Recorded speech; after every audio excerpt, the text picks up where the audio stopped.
Hi friends, welcome to up and down Tamil.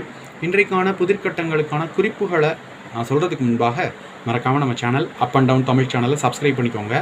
Subscribe பட்டனை click பண்ணுங்கள் நண்பர்களே. பக்கத்திலேயே பெல் ஐக்கான் ஒன்று வரும், அதையும் கிளிக் பண்ணிக்கோங்க நண்பர்களே.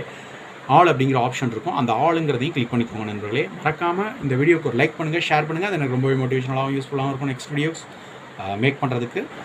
இதற்கான விடைகளை நீங்கள் இந்த வீடியோக்குள்ளேயே ஒரு பாக்ஸ் இருக்கும், கமெண்ட் பாக்ஸ், அதில் எழுதி அனுப்புங்க. அந்த கமெண்ட் பாக்ஸில் இன்றைக்கான புதிர்கட்டங்களுக்கான குறிப்புகள். இது மொத்தம் 3 எழுத்துக்களை கொண்ட ஒரு சொல்.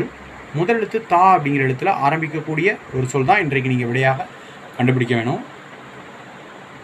அடுத்த குறிப்பு ரொம்ப எளிமையானது தான் இந்த குறிப்பு. இதை வச்சு நீங்கள் எளிமையாக தான் நீங்கள் விடையை கண்டுபிடிக்க போகிறீங்க. ரொம்ப எளிமையாக நீங்கள் கண்டுபிடிச்சிடலாம். இது ஒரு வகையான விளையாட்டு. இது ஒரு விளையாட்டு. ரொம்ப எளிமையான ஒரு விடை தான் இது. இந்த விளையாட்டில் காய்களை நகர்த்தி அந்த காய்களை வெட்டலாம், மீண்டும் அதை நம்ம பயன்படுத்தி விளையாடலாம். ரொம்ப எளிமையானதான். இறுதி எழுத்தையும் வேணால் சொல்கிறேன். அப்படிங்கிற எழுத்தில் முடியக்கூடிய ஒரு விளையாட்டின் பெயர் தான் இது. நன்றி, வணக்கம். தேங்க்ஸ் ஃபார் வாட்சிங்.